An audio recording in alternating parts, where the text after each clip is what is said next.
সবসময় চিকেন তো কষা ঝোল খাওয়াই হয়।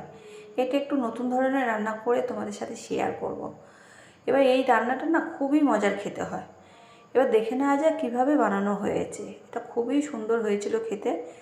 প্রথমে আমি এখানে 500 গ্রাম চিকেন নিয়েছি। চিকেনগুলো একটু বড় সাইজভাবে কেটে নিয়েছি। এবার ওখানে লবণ, হলুদ গুঁড়ো আর লঙ্কার গুঁড়ো একসাথে নিয়েছি, নিয়ে ওর সাথে মাখিয়ে নিয়েছি। এবার মাংসগুলো খুব ভালো করে মাখিয়ে নিয়েছি। এবার যেমনভাবে মাছ ভাজা করে না, সেইভাবে আমি একটা একটা করে তেলে দিয়ে দেবো। এদিকে কড়াইতে তেল দিয়েছি, তেল গরম হয়ে গেছে, আর এই তেলেই সমস্ত রান্না হবে। এরপর আমি তেল দেব না। এবার চিকেনগুলো একটা একটা করে দিয়ে যখন 1 পিঠ করার মতো হয়েছে, তখন আমি উল্টিয়ে দেবো। দেখুন, যখন চিকেন 1 পিঠ হয়ে গেছে আমার, এবার চিকেনগুলো উল্টিয়ে দেবো। উল্টিয়ে ভালো করে ভেজে নেব, যেমন মাছ ভাজা করে ওরকমইভাবে 2 পিঠ ভালো করে ভেজে নেব। একটু সময় লাগবে ভাজতে, কিন্তু খেতে দারুণ লাগে। এদিকে আমার চিকেন প্রায় ভাজা হয়ে গেছে। এখানে আমি চিকেনটাকে সরিয়ে দেবো। এবার তুলে একটা বাটিতে নিয়ে নেব। এবার ওই সামান্য তেলেই আমি রান্নাটা করব, আর তেল ব্যবহার করব না। এখানে 3-4টে পেঁয়াজ কুচিয়ে নিয়েছিলাম, আর পেঁয়াজ দিয়েছি এর মধ্যে, আর একটু পেঁয়াজ রেখে দিয়েছিলাম। এদিকে একটা মশলা করেছিলাম আমি, এখানে জিরে, মৌরি, ধনে টনে দিয়ে মশলাটা আগে করাই ছিল আমার, এখানে পেস্ট করে নিয়েছি, আর ওর মধ্যে একটুখানি রেখেছিলাম। এখানে শুকনো লঙ্কা দিয়েছি 10-12টা, আর রসুন দিয়েছি, আর অল্প একটু পেঁয়াজ দিয়েছি।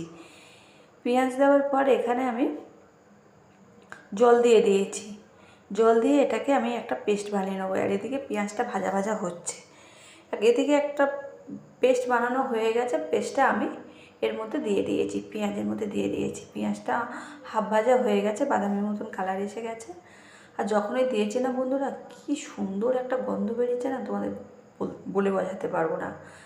এবারে এত সুন্দর গন্ধ বেরিয়েছে। আর এদিকে একটা বাটিতে আমি লবণ নিয়েছি, হলুদ গুঁড়ো নিয়েছি, চিনি নিয়েছি, আর এখানে লঙ্কা তো দিয়েছি, শুকনো লঙ্কা বেটে দিয়েছি, আর এখানে দিয়েছি আদা বাটা অল্প, আর দিয়েছি কাসুন্দি।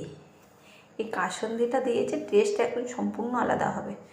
কাসুন্দি দিয়ে একসাথে মানে ওই মশলার মধ্যে দিয়ে দিয়েছি, দিয়ে আরও 1 মিনিট ভালো করে কষিয়ে নিয়েছি। কষানোর পর ভাজা চিকেনগুলো দিয়েছি, দিয়ে এখানে 1 থেকে 1.5 মিনিট কষিয়ে নিয়েছি। কষানোর পর এখানে দেখুন, এবার পরিমাণ মতন জল দিয়ে দিতে হবে। পরিমাণ মতন জল দেওয়ার পর এখানে বেশিক্ষণ সময় লাগবে না, 3 থেকে 4 মিনিট ফুটিয়ে নিলে আমাদের চিকেন রেডি হয়ে যাবে।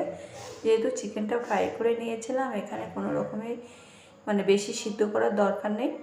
এখানে দেখুন এইভাবে 3 থেকে 4 মিনিট ফুটিয়ে নিয়েছে। আর এখানে এই চিকেনে না গরম মশলা ব্যবহার করবে না, গরম মশলা ছাড়াই এই চিকেনটা, কেননা এত সুন্দর টেস্ট হয়।